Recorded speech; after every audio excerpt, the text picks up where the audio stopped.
ओम नमो भगवते वासुदेवाय। भागवत पुराण द्वादश स्कंद तीसरा अध्याय। राजयुग धर्म और कलयुग के दोषों से बचने का उपाय। नाम संकीर्तन। श्री सुखदेव जी कहते हैं, परीक्षित, जब पृथ्वी देखती है कि राजा लोग मुझ पर विजय प्राप्त करने के लिए उतावले हो रहे हैं, तब वह हंसने लगती है और कहती है, कितने आश्चर्य की बात है कि ये राजा लोग जो स्वयं मौत के खिलौने हैं, मुझे जीतना चाहते हैं। राजाओं से यह बात छिपी नहीं है कि वे एक न एक दिन मर जाएंगे, फिर भी वे व्यर्थ में ही मुझे जीतने की कामना करते हैं। सचमुच इस कामना से अंधे होने के कारण ही वे पानी के बुलबुले के समान क्षण भंगुर शरीर पर विश्वास कर बैठते हैं और धोखा खाते हैं। वे सोचते हैं कि हम पहले मन की सहित अपनी पांचों इंद्रियों पर विजय प्राप्त करेंगे, अपने भीतर शत्रुओं को वश में करेंगे, क्योंकि इनको जीते बिना बाहरी शत्रुओं को जीतना कठिन है। उसके बाद अपने शत्रु के मंत्रियों, आमत्यों, नागरिकों, नेताओं और समस्त सेनाओं को भी वश में कर लेंगे। जो भी हमारे विजय मार्ग में कांटे बोएंगे उसे हम अवश्य जीत लेंगे। इस प्रकार धीरे धीरे क्रम से सारी पृथ्वी हमारे अधीन हो जाएगी और फिर तो समुद्र ही हमारे राज्य की खाई का काम करेगा। इस प्रकार वे अपने मन में अनेकों आशाएं बांध लेते हैं और उन्हें यह बात बिल्कुल नहीं सूझती कि उनके सिर पर काल सवार है। यहीं तक नहीं, जब एक द्वीप उनके वश में हो जाता है, तब वे दूसरे द्वीप पर विजय करने के लिए बड़ी शक्ति और उत्साह के साथ समुद्र यात्रा करते हैं। अपने मन को, इंद्रियों को वश में करके लोग मुक्ति प्राप्त करते हैं, किंतु ये लोग उनको वश में करके भी थोड़ा सा भूभाग ही प्राप्त करते हैं। इतने परिश्रम और आत्म संयम का यह कितना तुच्छ फल है। परीक्षित, पृथ्वी कहती है कि बड़े बड़े मनु और उनके वीर पुत्र मुझे ज्यों के त्यों छोड़कर जहां से आए थे वहीं खाली हाथ लौट गए, मुझे अपने साथ न ले जा सके। अब ये मूर्ख राजा मुझे युद्ध में जीत कर वश में करना चाहते हैं। जिनके चित्त में यह बात दृढ़ मूल हो गई है कि यह पृथ्वी मेरी है, उन दुष्टों के राज्य में मेरे लिए पिता पुत्र और भाई भाई भी आपस में लड़ बैठते हैं। वे परस्पर इस प्रकार कहते हैं कि ओ मूढ़, ये सारी पृथ्वी मेरी ही है, तेरी नहीं। इस प्रकार राजा लोग एक दूसरे को कहते सुनते हैं, एक दूसरे से स्पर्धा करते हैं, मेरे लिए एक दूसरे को मारते हैं और स्वयं मर मिटते हैं। पृथु, पुरुरवा, गाधी, नहुष, भरत, सहस्त्रबाहु, अर्जुन, मानधाता, सगर, राम, खटवांग, दुंदुमार, रघु, तृणबिंदु, ययाति, श्रयाति, शंतनु, गय, भगीरथ, कुबालाश्व, ककुस्त, नल, नृग, हिरण्यकश्यपु, वृत्तासुर, लोकद्रोही रावण, नमुची, शंबर, भौमासुर, हिरणाक्ष और तारकासुर तथा और भी बहुत से दैत्य एवं शक्तिशाली नरपति हो गए थे। ये सब लोग सब कुछ समझते थे, शूर थे। सभी ने दिग्विजय में दूसरे को हरा दिया, किंतु दूसरे लोग इन्हें न जीत सके। परंतु सब के सब मृत्यु के ग्रास बन गए। राजन, उन्होंने अपने पूरे अंतःकरण से मुझसे ममता और की और समझा कि यह पृथ्वी मेरी है। परंतु विकराल काल ने उनकी लालसा पूरी न होने दी। अब उनके बल, पौरुष और शरीर आदि का कुछ पता ही नहीं, केवल उनकी कहानी मात्र शेष रह गई है। परीक्षित, संसार में बड़े बड़े प्रतापी और महान पुरुष हुए हैं। वे लोकों में अपने यश का विस्तार करके यहाँ से चल बसे। मैंने तुम्हें ज्ञान और वैराग्य का उपदेश करने के लिए ही उनकी कथा सुनाई है। यह सब वाणी का विलास मात्र है, इसमें पारमार्थिक सत्य कुछ भी नहीं है। भगवान श्री कृष्ण का गुणानुवाद समस्त मंगलों का नाश करने वाला है। बड़े बड़े महात्मा उसी का गान करते रहते हैं। जो भगवान श्री कृष्ण के चरणों में अनन्य प्रेममयी भक्ति की लालसा रखता हो, उसे नित्य निरंतर भगवान के दिव्य गुणानुवाद का ही श्रवण करते रहना चाहिए। राजा परीक्षित ने पूछा, भगवन, मुझे तो कलयुग में राशि राशि दोष ही दिखाई दे रहे हैं। उस समय लोग किस उपाय से उन दोषों का नाश करेंगे? इसके अतिरिक्त युगों का स्वरूप, उनके धर्म, कल्प की स्थिति और प्रलय काल के मान एवं सर्वव्यापक सर्वशक्तिमान भगवान के काल रूप का भी यथावत वर्णन कीजिए। श्री सुखदेव जी कहते हैं, परीक्षित, सत्य युग में धर्म के 4 चरण होते हैं। वे चरण हैं सत्य, दया, तप और दान। उस समय के लोग पूरी निष्ठा के साथ अपने अपने धर्म का पालन करते हैं। धर्म स्वयं भगवान का स्वरूप है। सत्य युग के लोग बड़े संतोषी और दयालु होते हैं। वे सबसे मित्रता का व्यवहार करते और शांत रहते हैं। इंद्रियां और मन उनके वश में रहते हैं और सुख दुख आदि द्वंद्वों को वे समान भाव से सहन करते हैं। अधिकांश लोग तो समदर्शी और आत्मा राम होते हैं और बाकी लोग स्वरूप स्थिति के लिए अभ्यास में तत्पर रहते हैं। परीक्षित, धर्म के समान अधर्म के भी 4 चरण हैं, असत्य, हिंसा, असंतोष और कलह। त्रेता युग में इनके प्रभाव से धीरे धीरे धर्म के सत्य आदि चरणों का चतुर्थांश छिन्न हो जाता है। राजन, उस समय वर्णों में ब्राह्मणों की प्रधानता अक्षुण्ण रहती है। लोगों में अत्यंत हिंसा और लंपटता का अभाव रहता है। सभी लोग कर्म कांड और तपस्या में निष्ठा रखते हैं और अर्थ, धर्म एवं काम रूप त्रिवर्ग का सेवन करते हैं। अधिकांश लोग कर्म प्रतिपादक वेदों के पारदर्शी विद्वान होते हैं।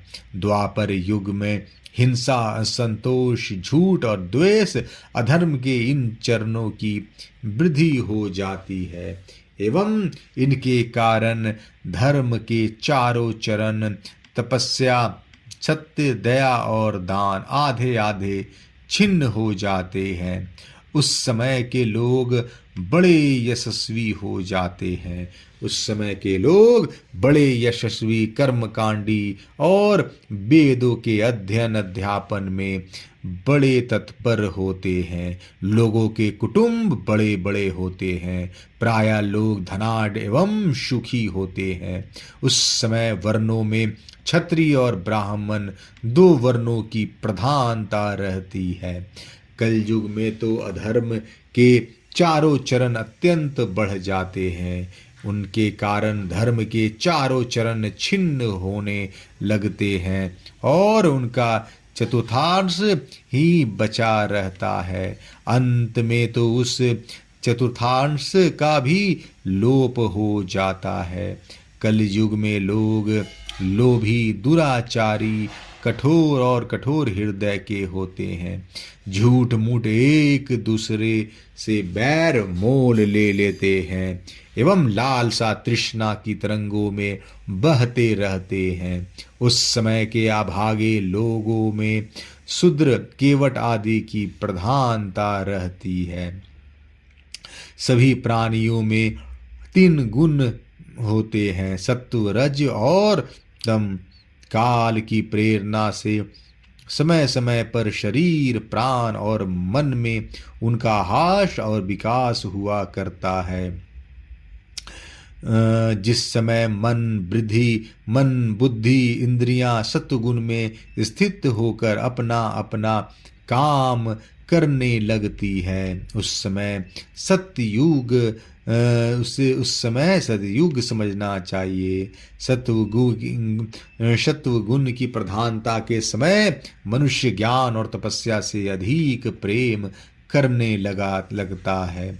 जिस समय मनुष्यों की प्रवृत्ति और रुचि धर्म, अर्थ और लौकिक पारलौकिक सुख भोगों की ओर होती है तथा शरीर, मन एवं इंद्रियां रजोगुण में स्थित होकर काम करने लगती हैं, बुद्धिमान परीक्षित समझना चाहिए कि उस समय त्रेता युग अपना काम कर रहा है।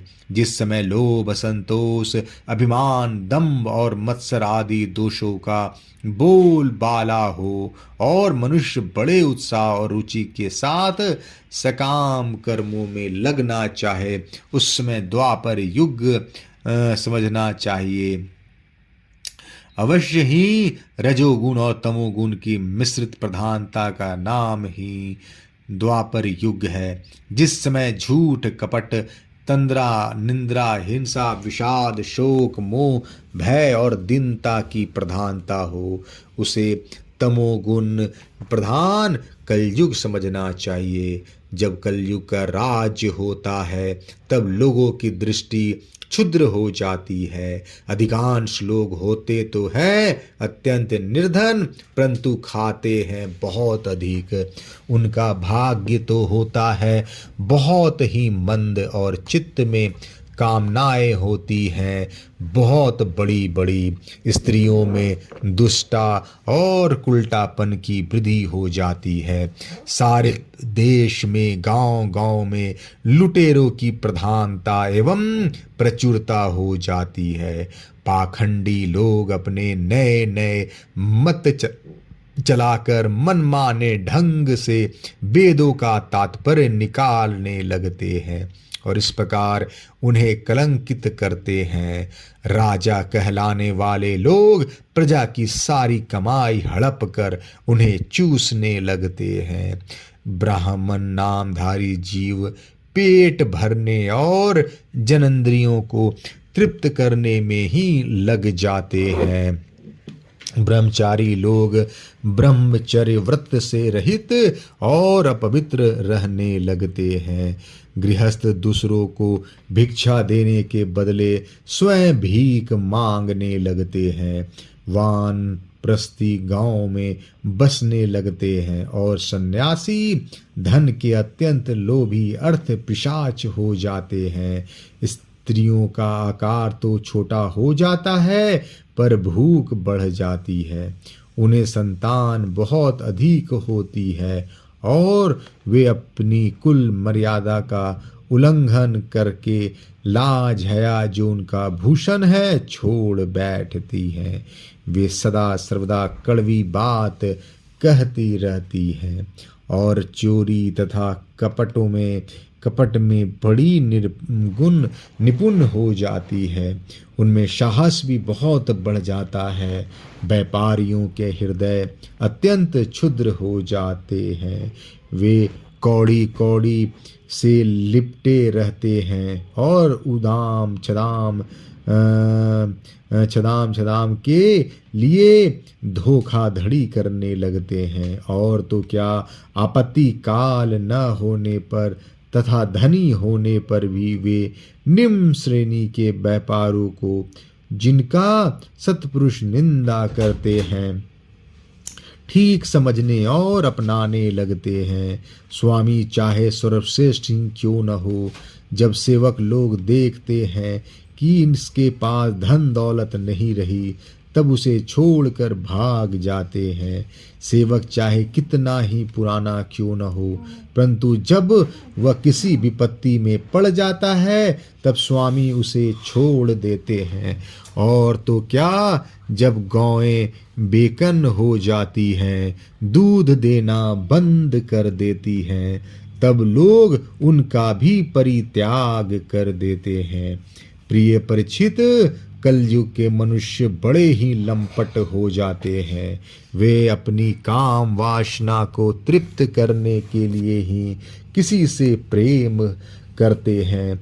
वे विषय वासनाओं के वशीभूत होकर इतने दीन हो जाते हैं कि माता पिता, भाई बंधु और मित्रों को भी छोड़कर केवल अपनी साली और सालों से ही सलाह लेने लगते हैं।